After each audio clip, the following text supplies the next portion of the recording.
ये जो पबैट की क्लासेस हैं उनकी नोट्स हैं जिन पे हम अपनी लैंग्वेज में, अपनी भाषा में, अपनी आवाज़ में क्लासेस रिकॉर्ड करेंगे। एंड उससे क्या होगा, हमारा क्विक हो जाएगा रिवीजन जब भी हमें पबैट का रिवीजन करना होगा फ्रॉम द नोट्स, राइट।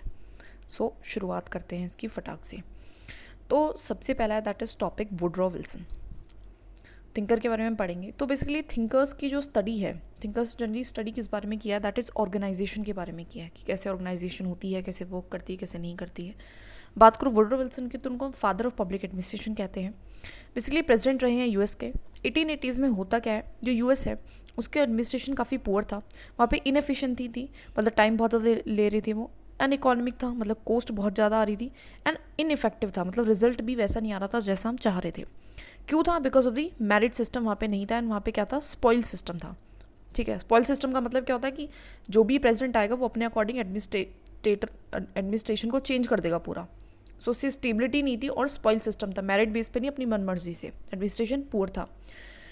होता क्या, फिर वुडरो विल्सन 1880s में एक आर्टिकल लिखते हैं that is introduction to the study of administration in the political science quarterly, क्योंकि उस टाइम पे कोई भी पबैट सब्जेक्ट नहीं था। ठीक है, जस्ट एक टॉपिक की तरह पढ़ा जाता था as a part of that is political science के पार्ट में। काफ़ी मोस्ट सेमिनल आर्टिकल रहा, तो ये इंपॉर्टेंट कीवर्ड इसको लिख लेना है, सेमिनल आर्टिकल, मतलब बहुत ही प्रभावशाली। लिखा क्या हुआ था इसमें? सबसे पहली चीज़ लिखी हुई थी कि पबैट को एक सब्जेक्ट बना देते हैं। वो कहते हैं कि साइंस ऑफ एडमिनिस्ट्रेशन होना चाहिए, मतलब क्या है कि उसको पढ़ो। ठीक है। दूसरा, मेकिंग पबैट लेस अनबिजनेस लाइक, मतलब पबैट को हमें अनबिजनेस लाइक, थोड़ा सा कम अनबिजनेस लाइक बनाओ, मतलब थोड़ा सा बिजनेस लाइक बनाओ नॉर्मल भाषा में। डाइकोटॉमी होनी चाहिए पबैट एंड पॉलिटिकल साइंस के बीच में, and comparative study of public administration. ये चारों इंपॉर्टेंट कीवर्ड्स हैं, इनको लिखते रहना है। ठीक है। साइंस ऑफ एडमिनिस्ट्रेशन की अगर मैं बात करूँ तो इसका मतलब क्या है कि सिस्टमैटिकली तरह उसको पढ़ाओ, पूरी डिग्री होना चाहिए, कोर्स होना चाहिए, उस पर रिसर्च करो जिससे इंप्रूवमेंट हो सब्जेक्ट में। Make administration scientific in nature बनाओ, थ्योरीज पढ़ो उसमें, ये सारी चीज़ें। मेक इट अ डिग्री, उसको डिग्री बनाओ, यूनिवर्सिटीज़ में, स्कूल्स में पढ़ाओ, सब्जेक्ट बनाओ, प्रोफेशनलिज्म में भी लाओ एंड प्लस में डिसिप्लिन भी बनाओ। देन डाइकोटॉमी क्या है? अंतर मतलब थ्योरेटिकल और एकेडमिक, दो या फिर सब्जेक्ट, एक ये डाइकोटॉमी होता है, और एक प्रैक्टिकल, किसके बीच में? पबैट के बीच में एंड हमारा पॉलिटिकल साइंस के बीच में, इन्होंने ऐसा बोला। ठीक है। तो थ्योरेटिकल का मतलब क्या है कि पबैट को एक सेपरेट सब्जेक्ट बना दो एज अ नेचर, क्योंकि उसका जो नेचर है वो डिफरेंट है फ्रॉम द पॉलिटिकल साइंस, ऐसा हमारा वुडरो विल्सन कहते हैं। क्यों? क्योंकि पब्लिक एडमिनिस्ट्रेशन क्या है हमारा, पबैट कैसा है, वो फैक्ट ओरिएंटेड है, वो इम्प्लीमेंटेशन रूल्स की बात करता है। वहीं पे जो पॉलिटिकल साइंस है वो वैल्यू ओरिएंटेड है, वो रूल्स बनाती है, वो चॉइस एंड प्रेफरेंसेस की बात करती है, वो वैल्यू, उसके अंदर इमोशंस हैं, वो चीज़ों को लिखती है। ठीक है, तो ऐसा उन्होंने बोला। प्रैक्टिकल डायकोटॉमी क्या होती है? That is relation between politician और एक गवर्नमेंट ऑफिशियल के बीच में कैसा संबंध होना चाहिए। ठीक है। ठीक है, जो पॉलिटिशियंस है वो अगर हम डायकोटॉमी नहीं देंगे तो उससे क्या होगा, पॉलिटिशियंस बहुत ज़्यादा इंटरफेयर करेगा in the work of the government official. क्यों? क्योंकि पॉलिटिशियन का एक डेमोक्रेटिक स्पिरिट है, डेमोक्रेसी है ना, फॉर द पीपल। वहीं पे जो ऑफिशियल है, गवर्नमेंट ऑफिशियल, उसकी एक लीगल स्पिरिट है। इन दोनों को लिख लेना। लीगल स्पिरिट का मतलब क्या है कि उसका मेन काम है लॉ को इम्प्लीमेंट करना, लॉ रूल्स को फॉलो करना, नॉर्म्स को फॉलो करना, ये उसका मेन काम है। तो अगर पॉलिटिशियंस बहुत ज़्यादा इंटरफेरेंस देगा तो वो काम नहीं कर पाएगा। सो इंटरफेरेंस दैट इज़ वाई नहीं होनी चाहिए, दैट इज़ वाई इंटर लाओ, डिफरेंस लाओ, डायकोटॉमी लाओ। ठीक है, पहले हम इनको पढ़ते हैं पूरे डायकोटॉमी को। डायकोटॉमी अथॉरिटी विद एडमिनिस्ट्रेटर, लेकिन उससे होगा क्या, अगर हम डायकोटॉमी ला देंगे तो एक बहुत ज़्यादा अथॉरिटी आ जाएगी हमारे एडमिनिस्ट्रेटर के पास, ब्यूरोक्रेट के पास, और उसको मिसयूज़ किया जा सकता है। So this can be done due to complete dichotomy, लेकिन तब होगा जब कंप्लीट डायकोटॉमी होगी। तो दैट इज़ वाई, तो फिर वुडरो विल्सन क्या कहते हैं, वो वैसिलिटेट कर जाते हैं फ्रॉम हिज स्टैंड।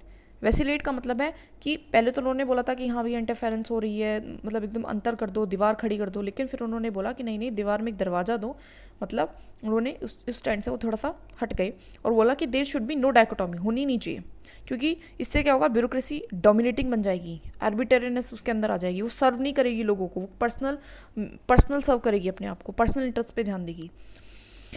अब इससे क्या होगा, इंटरेक्शन, लेकिन वो कहता है कि इंटरेक्शन प्लस इन्फ्लुएंस होना चाहिए, ना कि इंटरफेरेंस। वो इंटरफेरेंस के लिए अभी भी मना कर रहा है कि बहुत ज़्यादा इंटरफेरेंस मत करो कि वो काम ही ना कर पाए, सिर्फ इंटरेक्ट करो और इन्फ्लुएंस करो कि सही डिसीजन लिया जा रहा है। प्लस में उन्होंने बात करी public opinion, very important. Public opinion, वो कहते हैं कि मल्टी फ्यूडियस मोनार्क होना चाहिए। मतलब क्या है इसका, कि लोग जो हैं, लोग आंसरेबिलिटी, पीपल आंसरेबल बनाए ब्यूरोक्रेट को, ऐसा होना चाहिए जिससे कि डायकोटॉमी होते हुए भी वो डायकोटॉमी का मिसयूज़ ना हो पाए। ठीक है, बेसिक चीज़ हमने देखी। अब हम आगे आ जाते हैं डाइकोटॉमी और को ख़त्म करके। आई थिंक उसके बाद तो वो डाइकोटॉमी का नहीं है, ठीक है। यस, मेकिंग पबेड को लेस अनबिजनेस लाइक बनाना है। इसका मतलब क्या है, मोर प्रोफेशनल बनाओ उसको, प्राइवेट सेक्टर से सीखो। अनबिजनेस लाइक का मतलब है प्रॉफिट, मतलब प्रॉफिट मीन्स कम में काम करना शुरू करो, एफिशिएंट बनो, टाइमली काम करो, इफेक्टिवनेस दिखाओ, जो आउटपुट चाहिए वही आउटपुट होना चाहिए, ठीक है। CPA that is comparative public administration. तो होता क्या है, जो उस टाइम पे जो कॉन्टिनेंटल कंट्रीज़ थी, फ्रांस वगैरह, वहाँ पे बहुत अच्छा एफिशिएंट एडमिनिस्ट्रेशन था। ऐसा हुआ क्यों? क्योंकि वहाँ पे डेमोक्रेसी नहीं थी, वहाँ पे मोनार्क थी, ऑथोरिटेरियन सिस्टम था। डेमोक्रेसी को एक्चुअली वुडरो विल्सन कहते हैं कि वो अच्छी चीज़ नहीं है एडमिनिस्ट्रेशन के लिए, बिकॉज ज़्यादा फोकस होगा framing rather than implementing the rules, कि वो सिर्फ और सिर्फ रूल्स बनाने पे डिस्कशंस डिबेट करते रह जाएंगे, उसी में उलझते रह जाएंगे। कोई भी रूल लेके आना है तो उसमें 5 साल हो जाएगा और उसकी इम्प्लीमेंटेशन को पे कोई ध्यान ही नहीं देता। तो कहता है कि लर्न करो। इसका मेन एम क्या था कि लर्न करो दूसरी कंट्रीज से कि वहाँ क्या हो रहा है, learn from the other country, सीखो, कंपैरिजन करो, सीखो, इंप्रूवमेंट लाओ। एग्जाम्पल GST हमने लिया है, ई गवर्नेंस हमने दूसरी कंट्रीज से लिया, तो इसी का एग्जाम्पल है। आगे बढ़ते हैं।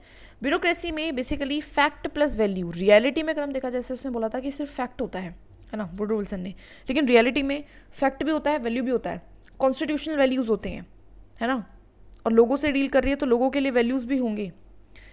कॉन्ट्रीब्यूशंस बिफोर वुडरो विल्सन, क्या वुडरो विल्सन पहले थे? नहीं, उससे पहले भी एरिस्टोटल आए, सोक्रेट्स आए, प्लेटो आए, कौटिल्य आए, जिन्होंने बट बहुत बहुत डिटेल में बताया एडमिनिस्ट्रेशन कैसा होना चाहिए। लेकिन यस, उन्होंने ये नहीं बोला कि स्टडी करो, उसको डिफरेंट सब्जेक्ट बना दो। सब्जेक्ट बनाने के लिए किसी ने नहीं बोला। दैट इज़ वाई हम वुडरो विल्सन को क्या बोल रहे हैं, फादर बोल रहे हैं। डाइकोटॉमी अगर हम देखें रियल लाइफ में कैसी है, इंडिया में अगर हम बात करें, क्या कैग पे डाइकोटॉमी है? बिल्कुल है। ECI इनको है, इंडिपेंडेंस है, UPSC को भी है। लेकिन लॉ एंड ऑर्डर इंपॉर्टेंट है for schemes,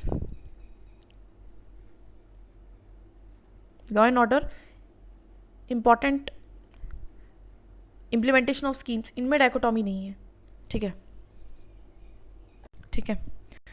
now let's move to the another thinker that is Frederick Taylor. Why? सबसे पहले हम इसको पढ़ क्यों रहे हैं? देखिए होता क्या है, जब हमारा पबेड एक सब्जेक्ट बना, सब्जेक्ट तो बना दिया लेकिन उसमें कोई भी सिलेबस नहीं था, सिलेबस नहीं था, दैट इज़ वाई वो मैनेजमेंट के घर में जाता है, उसकी छाया में रहता है, and that is why management के बहुत सारे थिंकर्स को हम पढ़ते हैं, क्योंकि उन्होंने बोला कि देखो ये भी ऑर्गेनाइजेशन को पढ़ रहे हैं, हमें भी ऑर्गेनाइजेशन को पढ़ना है, तो एक ही बात है। चलिए खैर, ऑब्जर्वेशंस ऑफ टेलर। अब टेलर जो था वो एक फैक्ट्री में रहता है, वो कुछ चीज़ें ऑब्जर्व करता है, क्योंकि वहाँ पे प्रोडक्टिविटी अच्छी नहीं थी, तो उस फैक्ट्री में वो ऑब्जर्वेशन करता है। सबसे पहले वो पाता है कि there is a antagonistic relation है between the workers and the manager. Antagonistic relations का मतलब होता है कि खराब संबंध है, एक दूसरे को बिल्कुल भी पसंद नहीं करते हैं, बिल्कुल देखते ही मारने का मन है। लैक ऑफ स्टैंडर्डाइजेशन है, मतलब क्या है कि कोई भी चीज़ में स्टैंडर्ड नहीं है कि कोई भी काम किस तरीके से होगा, salary, time, unit of output कितना होगा, कुछ भी नहीं, कुछ भी स्टैंडर्डाइज नहीं है। सोल्डरिंग है, मतलब काम कम करना, नेचुरल हो सकती है बिकॉज ऑफ द लेजीनेस, एक होती है सिस्टमैटिक जो कि प्लान्ड होती है, मतलब जानबूझ के काम नहीं करना, और ज़्यादा प्रेवलेंट है ये उस पर्टिकुलर इंडस्ट्री में या फिर जनरली इंडस्ट्रीज़ में। बिकॉज ऐसा क्यों? क्योंकि वर्कर को फियर है कि अगर वो ज़्यादा काम कर लेंगे इसका मतलब लेस मनी। अब जैसे कि घर बनाना था, अगर वो 100 डेज़ लेंगे तो 100 डेज़ के पैसे मिलेंगे, 50 दिनों में बना देंगे तो 50 का ही मिलेगा, तो ज़्यादा जल्दी काम करने से उनका ही नुकसान है, दैट इज़ वाई वो नहीं कर रहे हैं, ठीक है। तो ये हमारे 3 ऑब्जर्वेशन हुई। एंटागोनिस्टिक रिलेशन है between the workers and the manager, lack of standardization है सैलरी में, टाइम में, यूनिट ऑफ आउटपुट में, सोल्डरिंग है, बहुत टू वर्कलेस है ना, काम कम करना चाहते हैं, नेचुरली लीजी है, सिस्टमैटिक प्लान्ड है ना, प्लान्ड भी है, प्रिवलेंट, जो कि ज़्यादा प्रिवलेंट है, ज़्यादा खतरनाक है। उसके बाद वो लेके आते हैं एज अ सोल्यूशन में कुछ साइंटिफिक मैनेजमेंट, या फिर जिसमें वो 4 प्रिंसिपल्स देते हैं और कुछ टेक्निक्स देते हैं। 4 प्रिंसिपल्स में सबसे पहला है साइंस ऑफ डूइंग वर्क, दूसरा है साइंटिफिक सेलेक्शन, तीसरा है join them and train them, and चौथा है equal separation of work between workers and the manager. एक एक करके पढ़ते हैं। सबसे पहला है साइंस ऑफ डूइंग वर्क। वो कहता है कोई भी गाइडेंस नहीं, कोई भी सुपरविजन नहीं, कोई डायरेक्शन देने वाला नहीं है कि वर्कर को कैसे काम करना है। वन बेस्ट वे नहीं है, उसको फाइंड करो ऑफ डूइंग द वर्क, एक सही तरीका जो सबसे बेस्ट हो, जिसमें टाइम भी बचे, आउटपुट भी वैसा ही आए और कॉस्ट भी कम आए। हाउ? वो कैसे आएगा? जब स्टडीज़ करोगे, एक्सपेरिमेंट करोगे। और वो कैसे करेंगे? टाइम स्टडी को यूज़ करके, मोशन स्टडी को, फैटिग स्टडी को। टाइम स्टडी में बेसिकली हम क्या करेंगे, देखेंगे कितना टाइम लग रहा है हर एक स्टेप को करने में, और कहीं इरेलेवेंट लग रहा है तो उसको माइनस करो, कैसे माइनस कर सकते हैं। मोशन स्टडी कहता है कि इरेलेवेंट जो स्टेप्स हैं, जो इंसान इधर उधर जा रहा है, उन सारे इरेलेवेंट स्टेप्स को, है ना, जो भी मोशन हो रहे हैं, जो भी मूवमेंट होती है, बिना काम की, बिना मतलब की, उनको कैसे कम किया जाए। एंड फिटिंग मतलब कि वर्कर कब थक रहा है, कैसे नहीं थकेगा। तो ये सारी स्टडी करो, उसके बेसिस पे वन बेस्ट वे फाइंड करो to doing the work, and उसको तो एक स्टैंडर्डाइजेशन आएगी और एक साइंस ऑफ डूइंग वर्क आएगा। दूसरा उन्होंने बोला साइंटिफिक सिलेक्शन करो एज पर क्वालिफिकेशंस। जिस पर्सन की जो एबिलिटी है, जो स्किल है, उसको उस पोजीशन पे बिठाओ, राइट पर्सन को राइट जॉब दो, राइट पर्सन को राइट प्लेस पे बिठाओ, ठीक है। फिर उसके बाद उन्होंने ट्रेनिंग के बारे में बोली, ऑफकोर्स सिंपल की उनको ट्रेनिंग भी दो टाइम टू टाइम, ठीक है, तो ये इंपॉर्टेंट हो जाता है। Equal separation of work between manager and worker. Earlier होता क्या था कि मैनेजर बहुत ज़्यादा फ्री था, कुछ करता नहीं था, सिर्फ एक कुर्सी पे बैठा रहता था, वर्कर्स काम करते रहते थे। वहाँ पे इक्वल डिवीजन नहीं था वर्क का। वो कहता है कि इक्वल डिवीजन ऑफ वर्क होना चाहिए, मैनेजर को भी काम करना है, मैनेजर को भी डायरेक्शन देना है, सुपरविजन देना है, और वर्कर्स को भी अपना काम करना है। इक्वल डिवीजन ऑफ वर्क रखो। दैट इज उन्होंने बताया कि 8 टाइप के मैनेजर होने चाहिए जो गाइड करे एक वर्कर को। इस पूरी टेक्निक को हम फंक्शनल फोरमैनशिप कहते हैं, इसको लिख लेना। 4 प्लानिंग के, 4 एग्जीक्यूशन के, 4 जो प्लान करवाएंगे काम कैसे होना है, instruction card clerk, shop disciplinarian, time and cost clerk, route clerk. And execution जो gang boss, speed boss, repair boss, inspector, ये सारे हमारे किसके हैं, दैट इज एग्जीक्यूशन के हैं। इनको अच्छे से याद करो, ठीक है, पॉज करके इनको याद करो। टेक्निक्स बताई फिर उन्होंने, ठीक है, तो 4 तो ये प्रिंसिपल्स बना दिए। क्या सबसे पहला क्या है, स्टैंडर्डाइजेशन लाओ, one best way to do the job. Then उसके बाद साइंटिफिक सिलेक्शन करो, सही पर्सन को सही जगह पर ट्रेनिंग वगैरह दो, एंड देन इक्वल वर्क बांटो, उसके लिए फंक्शनल फोरमैनशिप जैसी टेक्निक दी, मैनेजर को भी काम दो, ठीक है। टेक्निक्स उन्होंने बताई carrot and stick, exception and differential piece rate system, और फंक्शनल फोरमैनशिप जो हम ऑलरेडी पढ़ चुके हैं। इन तीनों पे ध्यान देंगे। सबसे पहले कैरेट एंड स्टिक पॉलिसी। वो कहते हैं कि अगर वर्कर प्रोडक्शन बहुत अच्छी कर रहा है तो उसको रिवॉर्ड दो, रिवॉर्ड में उसको क्या दो, मतलब कैरेट दो। लेकिन प्रोडक्शन अच्छी नहीं कर रहा है तो स्ट्रिक और पनिशमेंट दो, उसको पनिशमेंट दो। मतलब 100 यूनिट्स प्रोड्यूस करने थे, एक वर्कर है जिसने 110 करी, उसको दो कैरेट, एक वर्कर है जिसने 90 करी, उसको दो स्टिक पनिशमेंट, ठीक है। एक्सेप्शन प्रिंसिपल में कहता है, वो कहता है कि एक पर्सन है, ए बी, बहुत सारे लोग हैं, ए किसी चीज़ को जो काम है उसको 7 मिनट में कर देता है, बी 6.5 में, सी 10 मिनट लगा रहा है, डी और कम, ई बिल्कुल ही 5 मिनट में कर दे रहा है, ठीक है। तो आपको फोकस करना है एक्सेप्शन पे, कि इतना फास्ट कैसे और इतना लेट कैसे, जो एक्सेप्शंस हैं उन पे फोकस करो। कंट्रोल डेविएशंस, मतलब जो इतना डिफरेंस आ रहा है उसको कंट्रोल करो, एंड डिटेल सुपरविजन करो उसका, और ओनली एक्सेप्शंस पे काम करो, ऐसा ही कहता है। Then there is a differential piece rate system. ये क्या कहता है कि सैलरी दो एज पर परफॉर्मेंस। कोई पर्सन बहुत अच्छा परफॉर्म कर रहा है तो उसको ज़्यादा सैलरी दो, कम परफॉर्म करेगा तो उसको कम सैलरी दो, वर्क ज़्यादा काम ज़्यादा सैलरी, इस तरीके से, ठीक है। फिर उसने बोला चलो ये प्रिंसिपल्स हो गए कैरेट एंड स्टिक के, फंक्शनल फोरमैनशिप के, that is differential piece rate system के, और हमारा एक्सेप्शन प्रिंसिपल के। कुछ प्रिंसिपल्स हमने पढ़े, टेक्निक्स हमने पढ़े, सबको अप्लाई करो। अगर अप्लाई करोगे तो उससे क्या होगा, मेंटल रिवोल्यूशन होगा। वेरी इंपॉर्टेंट कीवर्ड, उसको भी मार्क कर लेना। मेंटल रिवोल्यूशन का क्या मतलब है कि एटीट्यूड चेंज होगा वर्कर्स का towards the manager, better relation होंगे इनके बीच में, एंटागोनिस्टिक रिलेशन नहीं होंगे, और उससे क्या होगा, कोऑर्डिनेशन आएगा, कॉपरेशन आएगा, टीम वर्क आएगा, पॉजिटिव वर्क कल्चर आएगा, ये सारी चीज़ें होंगी। क्रिटिसिज्म भी इसका हुआ है, टेलरिज्म का बहुत ज़्यादा। सबसे पहले हम जो है एक्सपेक्टेशन ऑफ वर्कर कर रहा है, ऐसा बोलते हैं हमारे एंटोनी ग्रोसी, इस नाम को याद रख लेना, एंटोनी ग्रोसी, एंटोनी याद रख लो, सिर्फ पूरा ना याद। एंटोनी कहते हैं कि एक्सपेक्टेशन कर रहा है वर्कर्स का, वर्कर्स की सुनी नहीं रहा, वर्कर को मशीन बना दिया बिल्कुल। मैनेजर क्लास बोलते हैं कि बहुत ज़्यादा वर्कलोड दे दिया हमें, अब तक हम बैठ के चुपचाप काम कर रहे थे, नो ये तो ये भी करो, ठीक है। उसके बाद यूनियन क्लास कहती है कि हमारे साथ कोई नेगोशिएशन नहीं करा, यूनियन मतलब जो लेबर यूनियंस होती हैं, हमारे साथ कोई नेगोशिएशन नहीं किया इन सारी चीज़ों को तय करते हुए। मोनिस्टिक थ्योरी है, मतलब फोकस करते हैं सिर्फ और सिर्फ मनी एस्पेक्ट पे, मोटिवेशन सिर्फ मनी से आएगा, इस तरीके से बात करी गई है। नेग्लेक्ट करिए सोशल मोटिवेशन को, या फिर कहें तो साइकोलॉजिकल मोटिवेशन को, उसके बारे में बात ही नहीं करी है। उसकी जो थ्योरी है साइकोलॉजिकल थ्योरी है, या फिर कहें तो मायोपिक थ्योरी। मायोपिक थ्योरी का मतलब क्या होता है कि वो नहीं टॉक कर रही है अबाउट द ह्यूमन इंटरेक्शन या फिर इनफॉर्मल रिलेशन की। एक ऑर्गेनाइजेशन है, बहुत सारे लोग हैं, तो आपस में वो इंटरेक्ट भी कर रहे होंगे, तो उनके इंटरेक्शन की, उनके संबंधों की बात नहीं कर रही है, सिर्फ और सिर्फ मायोपिक है, एक ही डायरेक्शन में बात है, that is only focus on the task completion. बहुत ज़्यादा स्टैंडर्डाइजेशन ऑफ वर्क पे है।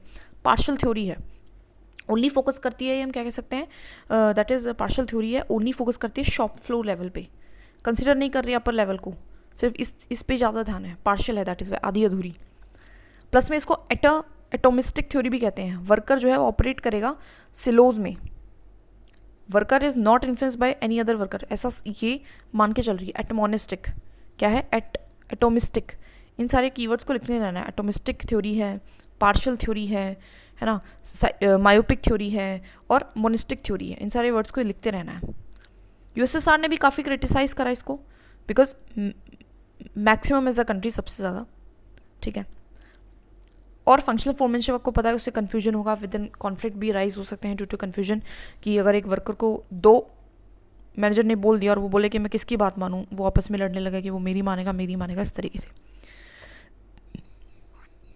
लेकिन खैर यूएसएसआर ने बहुत क्रिटिसाइज़ करा, फिर बाद में अडॉप्ट भी कर लिया टेलर के प्रिंसिपल्स को।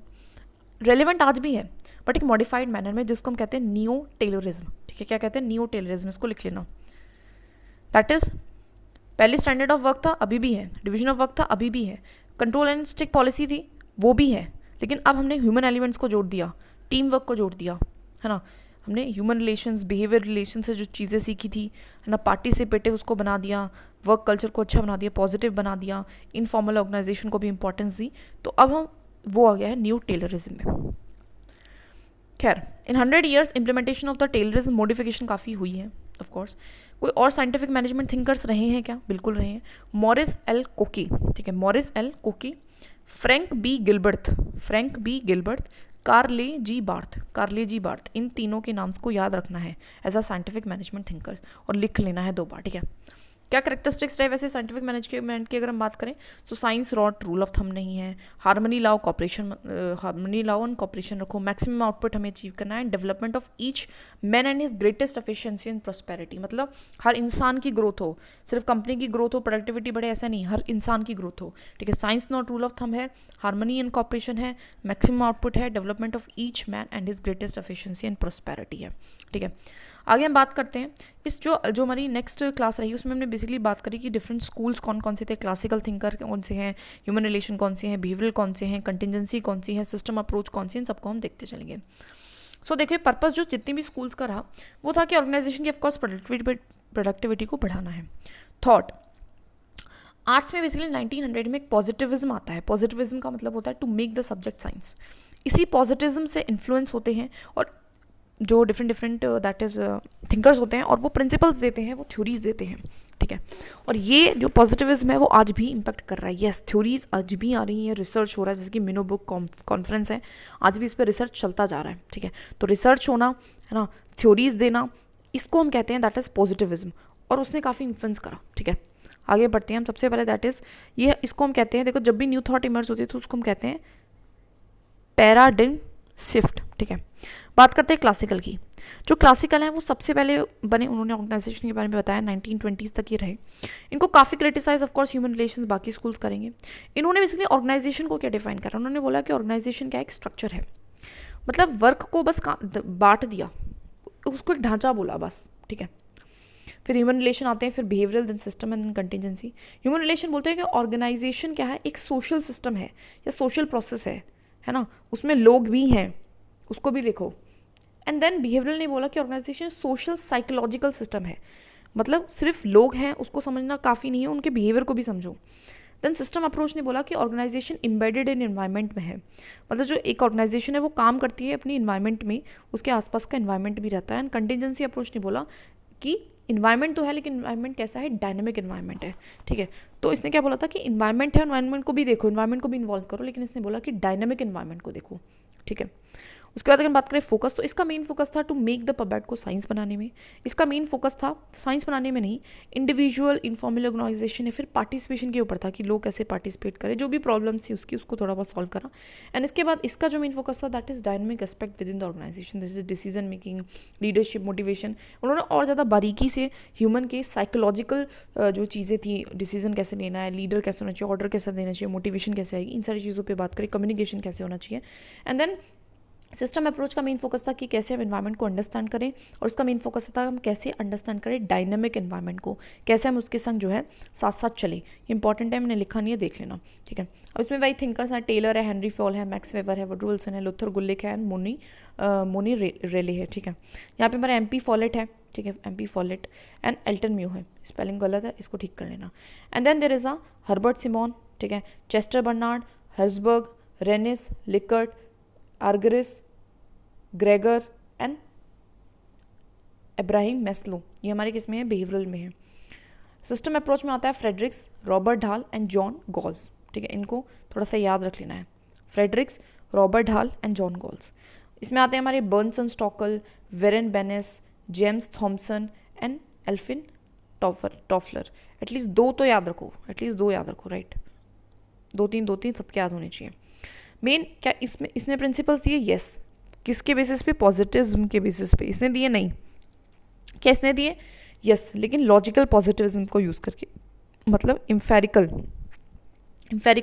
इम्फेरिकल अप्रोच को अपनाया। मतलब क्या है इसका, इम्फेरिकल का दैट इज़ कि एक्सपेरिमेंट्स करे, उसके बेसिस पे बताए। इसने भी, इसका भी मेन, मतलब सबका ही ऑलमोस्ट मेन पर्पस था कि साइंस बनाना है, ठीक है। आगे बढ़ते हैं हेनरी फ्योर पे। हेनरी फ्योर हमारे क्लासिकल थिंकर रहे, ठीक है। फ्रांस में बेसिकली ही वर्क्स एज अ मैनेजर, ठीक है, फ्रांस के थे एंड मैनेजर में काम करते थे, मैनेजमेंट में थे, काफ़ी एक्सपीरियंस था, एक्सपीरियंस के बेसिस पे उन्होंने एक थ्योरी दी, ठीक है, जो कि ना ही तो बहुत ज़्यादा डिस्क्रिप्टिव रही, ना ही इंपेरिकल रही, मतलब ना ही तो बहुत ज़्यादा रिसर्च करी है उन्होंने, ना ही बहुत ज़्यादा डिस्क्राइब करा है चीज़ों को, सिर्फ और सिर्फ नॉर्मेटिव है, नॉर्म्स बताए हैं एंड प्रिस्क्रिप्टिव है, ठीक है। तो इन वर्ड्स को प्लीज़ लिख लेना, ठीक है। क्लासिकल जो अप्रोच रही उनमें हमेशा से ही डेप्थ में कमी रही है, वो रिसर्च वगैरह मैथोडोलॉजी को अपनाते नहीं थे और कह देते थे ये यूनिवर्सल है, मतलब ये हर जगह अप्लाई हो सकती है। ये इनका सबसे बड़ा क्या है, क्रिटिसिज्म भी है। बुक इन्होंने लिखी that is general and industrial management. कौन सी बुक लिखी, इसको लिख लेना, जनरल एंड इंडस्ट्रियल मैनेजमेंट। उन्होंने 5 चीज़ें बताई। सबसे पहले उन्होंने बताया कि एक्टिविटीज़ परफॉर्म कौन कौन सी होती है एक ऑर्गेनाइजेशन में। फिर उन्होंने बताया क्या क्या फंक्शंस एक मैनेजर के होने चाहिए। फिर उसने 14 प्रिंसिपल्स दिए हैं। उसके बाद gangplank and there is a general versus specialist के बारे में उन्होंने बताया है। एक्टिविटीज़ जो परफॉर्म होती हैं एक ऑर्गेनाइजेशन में वॉन्ट्स टू कन्वे स्पेशलाइजेशन, ठीक है, यहाँ पे ऑफकोर्स स्पेशलाइजेशन लाना चाहता था वो। टेक्निकल होती हैं, कमर्शियल होती है। टेक्निकल मतलब क्या होती है, जो भी टेक्निकल से चाहे वेबसाइट बनाना, ये सारी चीज़ चलाना, डिजिटल। कमर्शियल मीन्स चीज़ों का लेन देन, खरीदना बेचना। Financial means budget banana.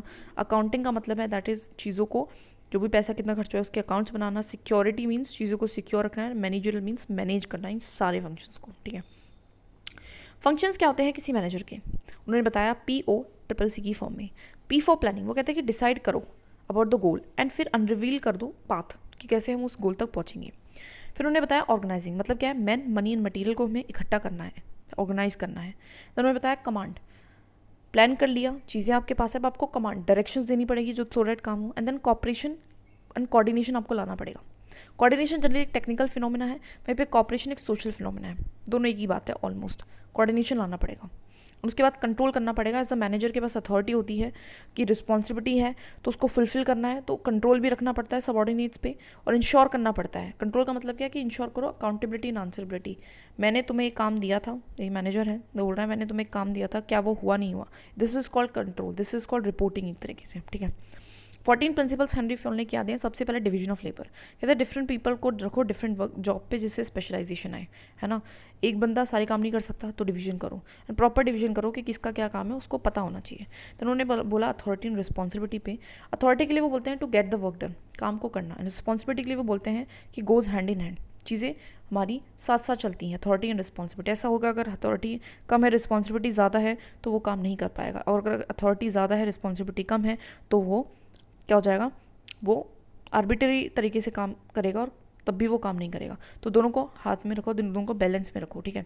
Unity of command, वो कहता है कि एक मैनेजर एक ही वर्कर को जो है कमांड दे, ठीक है। ये फंक्शनल फोरमैनशिप के एकदम अपोजिट है, बिकॉज वो कहता है कि उससे क्या हो जाएगी, अगर ज़्यादा लोग देंगे तो कन्फ्यूजन या कॉन्फ्लिक्ट हो सकता है। वो कहता है यूनिटी ऑफ डायरेक्शन होनी चाहिए, मतलब क्या, एक टीम जो है एक ही मिशन है, एक ही गोल में का मतलब एक ही डायरेक्शन में काम करे एक टीम, है ना। एक ही मिशन है एक ही गोल में, जिससे एफिशिएंसी आएगी, है ना। जैसे कि कोई पर्सन है, जैसे कि एग्ज़ाम की तैयारी करे तो एक ही एग्ज़ाम पे टारगेट करो, 2-4 पे करोगे तो फिर फिसल जाओगे, राइट। डिसिप्लिन क्या है, that is code of conduct. Discipline is code of conduct, rules को एंड नॉर्म्स को क्या है आपको फॉलो करना है, कोड ऑफ कंडक्ट होना चाहिए। Discipline, order means right man को राइट प्लेस, राइट चीज़ों को हर जगह, मतलब ऑर्डर का मतलब है कि सही चीज़ें सही जगह पे हूँ, है ना। Everything placed as per order, ठीक है। हर चीज़ हर जगह पे, कोई सामान है या कोई इंसान है, दोनों ही आपको पर्टिकुलर प्लेस पे रखने को, ऑर्डर में रखनी है। देन रेम्यूनरेशन को कहते हैं कि सैलरी करो, पे करो, टाइमली पेमेंट दो। जनरल इंटरेस्ट अबव स्पेशल, वो कहता है कि या फिर स्पेसिफिक, अपने इंटरेस्ट, अगर हर एक इंडिविजुअल अपने इंटरेस्ट को रखने लगेगा आगे तो ऑर्गेनाइजेशन नहीं ग्रो कर पाएगी। तो वो कहते हैं कि सबके इंटरेस्ट को मिला दो और एक जनरल इंटरेस्ट बना दो, उस पर फोकस होना चाहिए, ठीक है। देन स्केलर चेन उन्होंने बोला, या फिर कहें तो हायरार्की भी हम इसको कह सकते हैं, कि इससे क्या होगा, वो क्या कहता है, जैसे जैसे आपकी जो इस पर्टिकुलर हायरार्की में आपकी पोजीशन बढ़ती है, उससे क्या होता है कि वर्क भी बढ़ता है और अथॉरिटी भी बढ़ती है, रिस्पॉन्सिबिलिटी एंड अथॉरिटी दोनों बढ़ती हैं, ठीक है। और ये क्यों बताया उन्होंने, क्योंकि स्मूथ फ्लो ऑफ वर्क हो, एक क्लियर डायरेक्शन है कि किस तरीके से काम होना है, किस तरीके से कम्युनिकेशन होना है, किस तरीके से फाइल्स को हमें क्या करना है, आगे पीछे पहुंचाना है, ठीक है। हायरार्की से एक सीनियर सबऑर्डिनेटेड रिलेशन जो है वो क्लियर होता है, लेकिन उसके बहुत सारे नेगेटिव भी है, जैसे कि वो डिले कर सकता है, रेड टैपिज्म कर सकते हैं, फिर इसका ये भी है कि वो पार्टिसिपेशन नहीं कराता है नीचे वाले तख्ते का, है ना।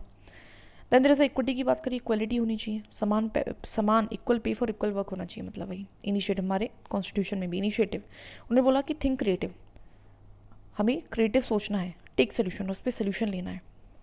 स्प्रेड द कॉप्स, बोलते हैं कि टीम वर्क पे ध्यान दो, टीम को किस तरीके से कोऑर्डिनेशन के साथ वर्क कराना, उस चीज़ पे ध्यान दो। ऐसी स्पिरिट होनी चाहिए जो वर्क करे टीम के साथ।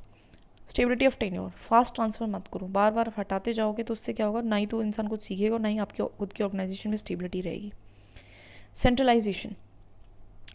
सेंट्रलाइजेशन दैट इज़ कि पावर का जो है कंसंट्रेशन होना, अथॉरिटी का कंसंट्रेशन होना, तो उसको कहते हैं सेंट्रलाइजेशन। वो इसने क्यों बताया, जिससे ये अवॉइड कर पाए कि ऑर्गेनाइजेशन में लोग कुछ भी ऑर्गेनाइजेशन के खिलाफ ना करें, तो दैट इज़ वाई अपने अपने फ़ायदे नुकसान हैं इन हर चीज़ के। ना बात करते हैं गैंग प्लान। गैंग प्लान कुछ नहीं है, वो कह रहा था कि अगर हम हायरार्की से काम करेंगे तो जो बी है उसको अगर एल तक कोई फाइल पहुँचानी है तो वो पहले सी को देगा, फिर वो ऐसे वो फाइल जाएगी, इसमें टाइम बहुत ज़्यादा लगेगा, कम्युनिकेशन स्लो हो जाएगा। तो दैट इज़ वाई उसने बोला कि चलो ठीक है, आप कुछ सर्कमस्टेंसेज पे आप इसका सोल्यूशन ये है कि गैंग प्लान यूज़ कर सकते हो, मतलब डायरेक्ट कॉन्टैक्ट कर सकते हो आफ्टर आस्किंग द सुपीरियर, कि जैसे कि एक मिनट, हाँ, जैसे कि बात करनी थी B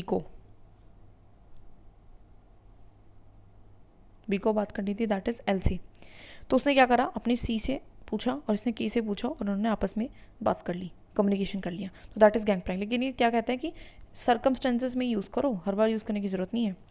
general versus technical, general कुछ नहीं, वो कहते हैं general is like management and technical is like a specialist. अब वो कहता है कि मैनेजमेंट का ज़्यादा इंपॉर्टेंस है as comparison to specialist. Importance सबकी खैर अपनी अपनी है, लेकिन स्पेशलिस्ट को हेड कौन करता है, मैनेजमेंट। मैंने बताया था जितने भी फंक्शन है, टेक्निकल, कमर्शियल, बजटिंग हो रही है, फाइनेंसिंग हो रही है, अकाउंटिंग हो रही है, इन सबको मैनेज कौन करेगा, मैनेजरियल, दैट इज़ मैनेजमेंट, जो कि एक जनरलिस्ट होता है।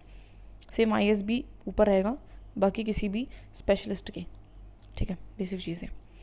नाउ बात करते हैं मैक्स वेबर की। मैक्स वेबर की अगर मैं थोड़ी सी जन्म गाथा देखूं तो जर्मनी के रहने वाले थे, सोशोलॉजिस्ट थे। सोसाइटी में ऑर्डर्स एंड डायरेक्शंस फॉलो क्यों हो रहे हैं, उनके बारे में उन्होंने ये चीज़ सोची, क्यों हो रहे हैं और किसी के नहीं हो रहे हैं, ऐसा क्यों है, तो इसलिए ये अनोमली क्यों है, ये डिफरेंस क्यों है, ठीक है, अनोमली को लिख लेना एक बार, ये डिफरेंस क्यों है। बिकॉज उन्होंने बताया कि दो चीज़ें होती हैं, पावर एंड अथॉरिटी। पावर क्या होती है, व्हेन कोर्शन, मतलब फोर्स, जिसमें फोर्स होता है वो अनजस्टिफाइबल है, वो जस्टिफेबल नहीं है, वो इलिजिटिमेट है एंड वो अनएक्सेप्टेबल है, मतलब ठीक नहीं है, अच्छी चीज़ नहीं है। वहीं पे अथॉरिटी में फोर्स नहीं है, ठीक है, वो जस्टिफाइबल होती है, वो लेजिटिमेट होती है एंड वो हमारी एक्सेप्टेबल भी होती है, लोग उसको एक्सेप्ट कर लेते हैं, ठीक है। सो जो एक्सेप्ट कर रहे हैं वो कर रहे हैं बिकॉज ऑफ द अथॉरिटी, जो नहीं कर रहे हैं बिकॉज वो पावर है, पावर को एक्सेप्ट नहीं करते लोग, ठीक है। और उन्होंने बताया कि 3 टाइप्स की हमारी अथॉरिटी होती है, traditional authority, charismatic authority, legal rational, के करके पढ़ते हैं। ट्रेडिशनल में उन्होंने बोला जो किंग एंड मोनार्की की हुआ करती थी, क्योंकि बिलीव वो ट्रेडिशंस में रख रहे हैं, दैट इज़ वाई लोग उनको फॉलो कर रहे हैं, लोगों का भी ये ट्रेडिशन है कि अपने राजा की बात माननी है। डिवाइन थ्योरी ऑफ किंगशिप भी हम इसको कहते हैं। एडमिनिस्ट्रेशन यहाँ पे कैसे रहेगा, ऑफकोर्स वीक रहेगा, क्यों, क्योंकि यहाँ पे फेवरेटिज्म एंड नेपोटिज्म जैसी चीज़ें होंगी, राजा महाराजा अपने अकॉर्डिंग एडमिनिस्ट्रेटर को एडमिनिस्ट्रेटर बनाएंगे, ठीक है, फेवरेटिज्म रहेगा। करिज्मेटिक अथॉरिटी की बात करूँ तो it is a super natural power, मतलब किसी पर्सन की पर्सनैलिटी ऐसी है कि लोग उसकी बात मानेंगे, जैसे कि बुद्धा, महावीरा, महात्मा गांधी, है ना, इस तरीके से, ठीक है। तो एडमिनिस्ट्रेशन यहाँ पे भी ऑफकोर्स मेरिट बेस्ड तो होगा नहीं, तो यहाँ पे भी कमज़ोरी रहेगा। उसके बाद हम बात करते हैं लीगल रैशनल अथॉरिटी की, जो कि लॉफुल है एंड डिफाइंड मीन्स है टू रीच करने के लिए डिजायर्ड एंड्स को। इसका मतलब क्या है कि लॉफुल है, लीगल मतलब लॉफुल, एंड रैशनल का मतलब है कि हम डिफाइंड, सही तरीका यूज़ कर रहे हैं सही एंड्स तक पहुँचने के लिए, और एक प्रॉपर प्रोसीजर में काम हो रहा है, इसको हम ब्यूरोक्रेसी कह रहे हैं, ठीक है। This is known as bureaucracy, legal rational authority. Weber ने ब्यूरोक्रेसी को बोला कि एक लाइन में तो डिफाइन नहीं कर सकता, लेकिन कैरेक्टरिस्टिक्स सुन लो। तो कैरेक्टरिस्टिक्स बनाए कि ये मेरिट बेस्ड सिस्टम है, ठीक है, ये रूट एंड रूल्स पे काम करता है, ठीक है, ये करियर सिस्टम है जिससे कि स्टेबिलिटी आए, सिक्योरिटी आए, ठीक है, रेम्यूनरेशन है, पर्सनल लाइफ सेपरेट फ्रॉम, अच्छा इसको डिफाइन भी करना था साथ साथ। मेरिट सिस्टम का मतलब कुछ नहीं होता है कि आपको एक मेरिट के बेस पे आपका टेस्ट लिया गया है एंड देन आपको सेलेक्ट किया गया, अपनी मनमर्जी से नहीं किया गया, ठीक है। रिटन रूल का मतलब है कि जो रूल्स हैं वो लिखे हुए हैं उनको फॉलो करना है, मेन यही काम ब्यूरोक्रेसी का। करियर सिस्टम मतलब क्या है, करियर में करियर दे रखा है ना, एक IAS बन गए तो फिर आपको तब जब आप रिटायर होगे तो आप जाओगे यहाँ से, ठीक है। तो बिकॉज वहाँ पे स्टेबिलिटी है, स्टेबिलिटी से क्या होता है, इंसान का मन करता है, इंसान अपने काम को अपना जीवन का हिस्सा समझता है और फिर वो स्टेबल होके अच्छे मन से काम करता है। प्लस उसको सिक्योरिटी है कि भैया मैं चाहे गलत को अगर एक्सपोज भी करूँ तो मैं सेफ है, मेरी जॉब जाएगी नहीं। तो एक करियर सिस्टम होना चाहिए। रिम्यूनरेशन, टाइमली उसको पेमेंट करो, है ना। पर्सनल लाइफ सेपरेट करो ऑफिशियल लाइफ से। वो कहता है कि पर्सनल लाइफ है इंसान की, क्या हो रहा है उसका इम्पैक्ट हमारे उस पर नहीं आना चाहिए ऑफिस लाइफ पे, ठीक है। रैशनैलिटी होनी चाहिए, मतलब defined means to reach the defined ends, सही तरीका इस्तेमाल करना है। इम्पर्सनैलिटी होनी चाहिए, मतलब क्या है कि आपको पर्सनल नहीं होना है टू द पीपल, अनबाइस्ड होकर काम करना है। पर्सनल नहीं होना कि भाई ये मेरे पास कोई काम कराने के लिए आया और वो बिकॉज मुझे ये पर्सन पसंद नहीं आया, आई डोंट नो व्हाई, तो मैं उसका काम नहीं करूँगा, तो ऐसा नहीं होना चाहिए। एनोनिमिटी होनी चाहिए, मतलब क्या है कि पब्लिक सर्वेंट को पर्दे के पीछे रख के काम करना चाहिए। कि आगे होता क्या है, पॉलिटिशियंस के पीछे रह के काम करते हैं, मतलब जो पब्लिक सर्वेंट होते हैं कि क्रेडिट मिलेगा तो भी पॉलिटिशियन को, गाली पड़ेगी तो भी पॉलिटिशियन को, और वो अपना काम करते रहेंगे क्योंकि उनका काम है काम करना, रूल्स को फॉलो करना, रूल्स को इंप्लीमेंट करना, चीज़ों को। हायरार्की, ऑर्गेनाइजेशन का स्ट्रक्चर होना चाहिए जो कि पॉजिटिव है, जिससे control, accountability and flow of work and communication clear रहता है। न्यूट्रलिटी होनी चाहिए, दैट इज़ प्रोफेशनलिज्म होना चाहिए, मतलब क्या है कि आपको किसी पॉलिटिशियन या फिर किसी रिलीजियस आइडियोलॉजी से फॉलो नहीं करना, आपको प्रोफेशनल रहना, आपको न्यूट्रल रहना है सबके प्रति, ठीक है। वेबर की बात करूँ तो वो कहता है कि bureaucracy most efficient form of administration है, एडमिनिस्ट्रेटिव सिस्टम है, ठीक है, ऐसा वेबर कहते हैं। लेकिन उन्होंने सोल्यूशन बताया फॉर ब्यूरोक्रेसी आर्बिट्रेरीनेस। वो कहता है कि ब्यूरोक्रेसी को बहुत ज़्यादा पावर दे देंगे तो हो सकता है कि ब्यूरोक्रेसी बिगड़ जाए। उसको सुधारने के लिए उसने एक दो सजेशन दी। सबसे पहले है कॉलेजियलिटी होता है, इसलिए this is on collegiality, this is collegiality, collegiality, ठीक है। ये बात करता है प्लूरलिज्म की। वो कहता है कि जो पर्सन है उसमें डिवाइड कर दो, लोगों में पावर को डिवाइड कर दो। जैसे कि काम क्या करना है, जैसे कि यूपीएससी का पेपर फ्रेम करना है, यूपीएससी का पेपर फ्रेम करना एक ही इंसान में दे दोगे तो वो 10 लाख के बच्चों का जो करियर दाव पे लग जाएगा। तो वो कहते हैं कि इस काम को 10 लोगों में बांट दो, एक ही काम को डिफरेंट लोगों में बांट देना, टीम वर्क, कॉपरेशन, ठीक है। वो दूसरा वो कहते हैं कि सेपरेशन ऑफ पावर का मतलब है कि मल्टीपल ऑर्गेनाइजेशन में पावर को डिवाइड करो, कि एक ऑर्गेनाइजेशन का ये काम है, एक ऑर्गेनाइजेशन का ये काम है, एक ऑर्गेनाइजेशन के NC-BC का अलग है, NC-SC का अलग है, NC-ST का अलग है, तो अलग अलग मैटर में अलग अलग ऑर्गेनाइजेशन है, ठीक है। CVC का अलग है, CBI का अलग है। CBI चीज़ को, ये CVC क्या करता है, करप्शन को देखता है और CBI उसमें इन्वेस्टिगेट करता है, ठीक है। उसके बाद there is a direct control रखो। डायरेक्ट कंट्रोल का मतलब क्या है कि लोग जो है, पब्लिक ओपिनियन वाली बात है, वही हमारे वुडरो विल्सन की, कि लोग आंसरेबिलिटी जो है वो बनाए ब्यूरोक्रेट की, लोग क्वेश्चन करें ब्यूरोक्रेट को, direct control. Then there is amateur administration, मतलब क्या है, general administration plus fresh people. वो कहता है कि जो एमेच्योर लोगों को आपको क्या लेना है, आपको एडमिनिस्ट्रेशन में लेना है, सो दैट उनको बहुत ज़्यादा लूप होल का ना पता चले और वो करप्शन वगैरह ना कर पाए, ठीक है। Then there is a representative democracy, मतलब क्या है, अपना वही रिप्रेजेंटेटिव, मतलब कि पॉलिटिशियंस जो है वो आंसर करेंगे, मतलब वही उसको, दैट इज़ ब्यूरोक्रेट को क्वेश्चंस पूछेंगे, ठीक है। तो वही वाली बात है। तो ये सारे सोल्यूशंस उन्होंने बताए, ठीक है। आगे हम नेक्स्ट वीडियो से करेंगे।